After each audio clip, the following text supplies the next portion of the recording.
my mouth and the meditations of our hearts be always pleasing to you, O Lord, our strength and our Redeemer.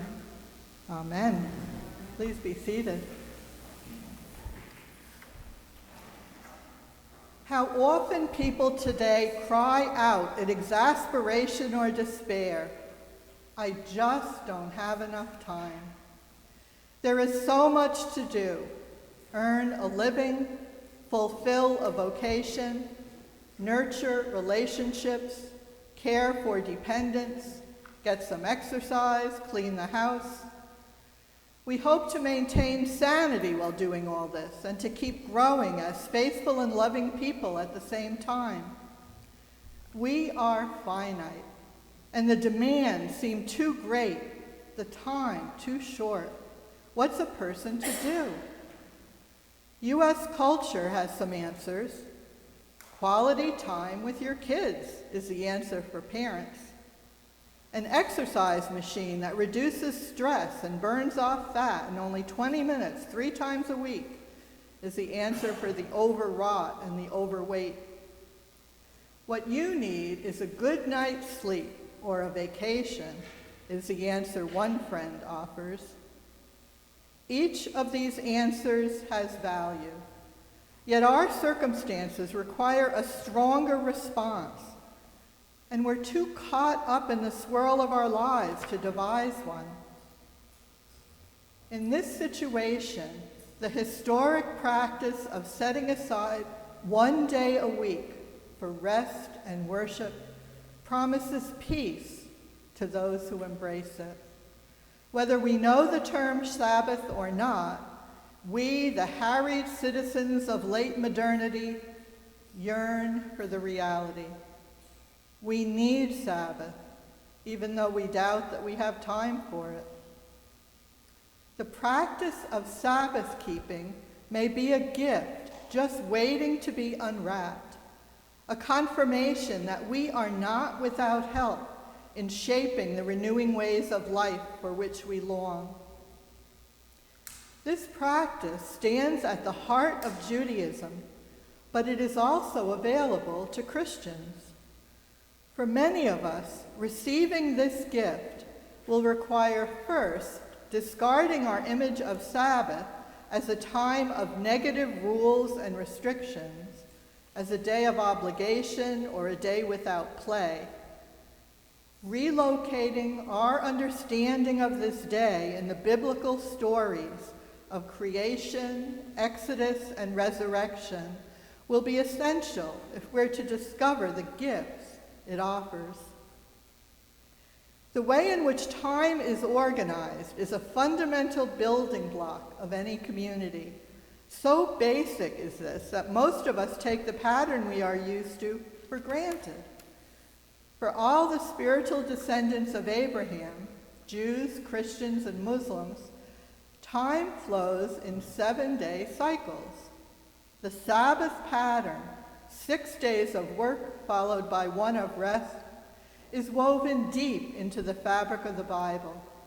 The very first story of Hebrew and Christian scriptures climaxes on the 7th day, the very first time there was a 7th day.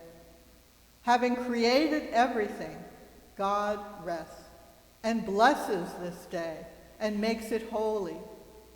In this way, the Christian theologian Karl Barth has suggested, God declares as fully as possible just how very good creation is. Resting, God takes pleasure in what has been made. Later, God teaches the people of Israel to share in the blessing of this day. After bringing them out of Egyptian slavery into the wilderness, God sends them manna, commanding them to gather enough each morning for that day's food. On the 6th day, however, they are told to gather enough for 2 days. God is teaching them, through their own hunger and nature's provisions, to keep Sabbath, even before Moses receives the commandments on Sinai. The Exodus commandment to remember the Sabbath day is grounded in the story of creation. The human pattern of 6 days of work and 1 of rest follows God's pattern as creator. God's people are to rest on 1 day because God did. In both work and rest, human beings are in the image of God. In the book of Deuteronomy, the commandment to observe the Sabbath day is tied to the experience of a people newly released from bondage. Slaves cannot take a day off. Free people can. When they stop work every 7th day, the people will remember that the Lord brought them out of slavery, and they will see to it that no one within their own dominion, not even animals, will work without respite. Sabbath rest is a recurring testimony against the drudgery of slavery.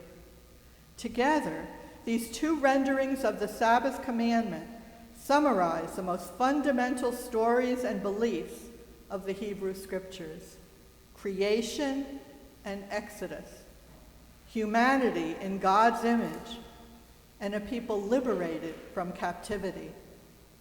One emphasizes holiness, and the other social justice.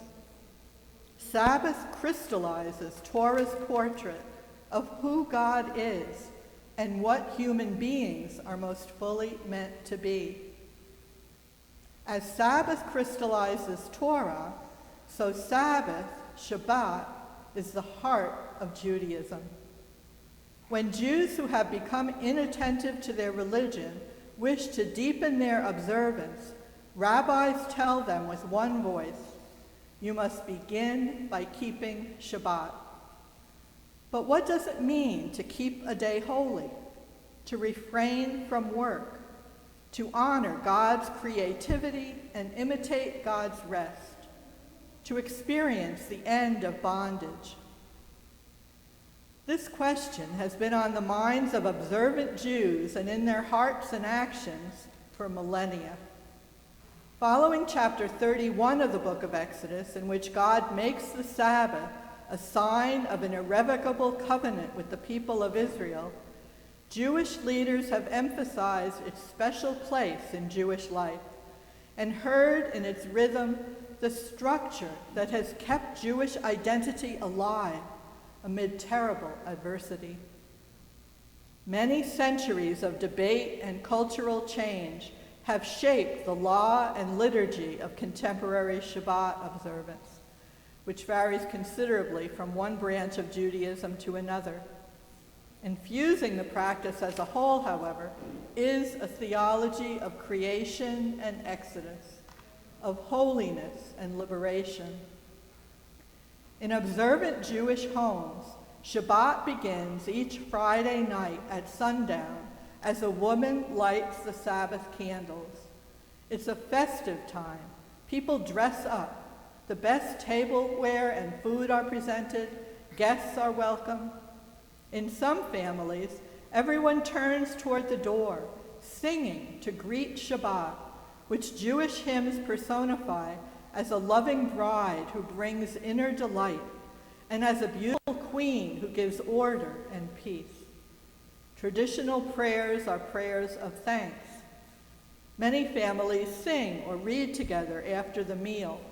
They will gather again the next evening for another meal, at which they will bid farewell to the holy day. Finally, parents will bless their children and give them a bit of sweet spice so the taste of Sabbath will linger on their tongues. Jewish liturgy and law say both what should be done on Shabbat and what should not. What should not be done is work.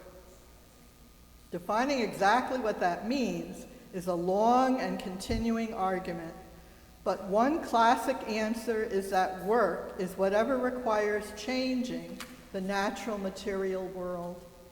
All week long, human beings wrestle with the natural world, tilling and hammering and carrying and burning. On the Sabbath, Jews let it be.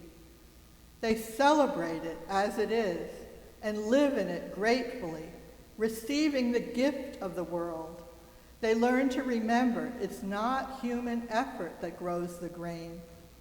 By extension, all activities associated with work or commerce are also prohibited. You're not even supposed to think about them. What should be done? Specific religious duties do exist, including worship at synagogue and reading of the Torah, but the holiness of the Sabbath is also made manifest in the joy people expect to experience on that day. Taking a walk, resting, talking with loved ones, reading, these are good. Christians know God most fully not through the perpetual covenant God made with the Israelites at Sinai, but through Jesus Christ. In an authentically Christian form of Sabbath keeping, we may affirm the grateful relationship to the Creator that Jews celebrate each Sabbath, and we may share the joyful liberation from drudgery first experienced by the slaves who left Egypt. But we add to these celebrations our weekly festival for the source of our greatest joy, Christ's victory over the powers of death. For Christians, this victory makes of each weekly day of rest and worship a celebration of Easter. The first day of the week was special to Christians as an Easter day from the earliest days of their community.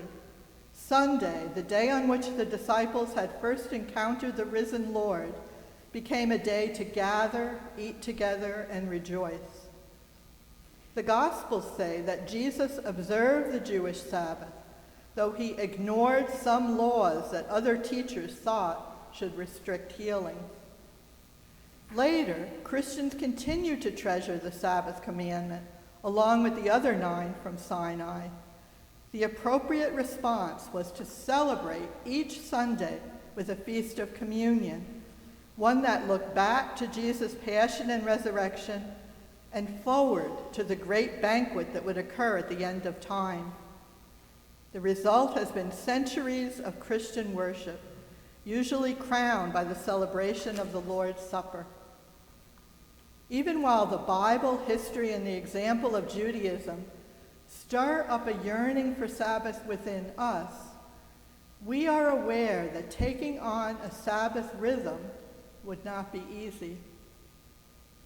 Sunday first received special governmental recognition in the year 321, when the Emperor Constantine deemed it a day of rest throughout the Roman Empire. In recent decades, however, the setting aside of Sunday as a special day has been losing force within American culture.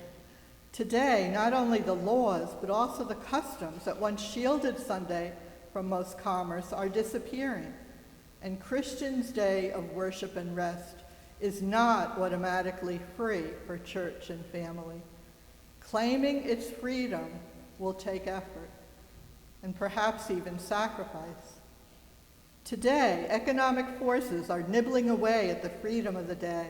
In a vicious cycle, people who spend more hours at weekday jobs need the other days for shopping, which prompts businesses to hire more Sunday workers, who join the growing percentage of the workforce who toil long, irregular hours, some trying desperately to make ends meet. People who know the Sabbath pattern of creation, liberation, and resurrection nurture a dissatisfaction with this system and can work for change. Keeping Sabbath, we grow in our longing for a system where all people have work at a living wage and time for rest and worship too. Tilden Edwards, an Episcopal priest, urges contemporary Christians to be flexible, embracing not a renewed Sabbatarianism as much as a pattern of Sabbath time. He recommends a combination of Sunday worship and play with a regular rhythm of disciplined spiritual renewal during the week. Eugene Peterson, a Presbyterian minister, describes the Sabbath he and his wife observe every Monday after their busiest day was over: a drive to the country, a psalm, a silent hike for several hours, a quiet evening at home. Joining the assembly of Christians for the celebration of word and sacrament will remind us that Sabbath keeping is not about taking a day off, but about being recalled to our knowledge of and gratitude for God's activity in creating the world, giving liberty to captives, and overcoming the powers of death. What, besides church-going, is Christian Sabbath keeping? What is good on a Christian Sabbath? Most important is joyful worship that restores us to communion with the risen Christ and our fellow members of his body, the church. For Christians, every Sunday is Easter Sunday, a time to gather together with song and prayer, to hear the word proclaimed, and to recognize Christ in the breaking of the bread. We all need to remember that Sunday worship is not just about going to church.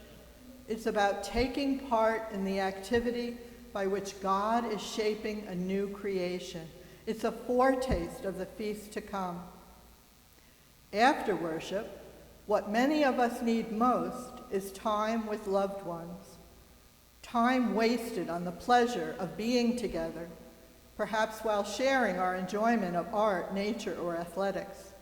For others, and for all of us at certain points in our lives, hours of solitude beckon, hours for sleep, reading, reflection, walking, and prayer. We might explore the tradition of visiting the homebound or inviting lonely ones to our table on the Christian Sabbath. Puritan Sabbath keepers agreed that good Sabbath make good Christians.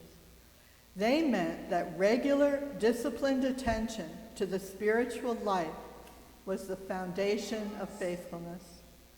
Good Sabbaths make good Christians by regularly reminding us of God's creative, liberating, and redeeming presence. The practice of keeping Sabbath bears much wisdom for people seeking ways through the crises of these times and the stresses of contemporary life. Overworked Americans need rest, and they need to be reminded that they do not cause the grain to grow, and that their greatest fulfillment does not come through the acquisition of material things. The planet needs a rest from human plucking and burning and buying and selling. A good Sabbath would also make a good society by balancing the claims of work and celebration for workers and celebrants of all sorts. Rest and worship, one day a week. Amen.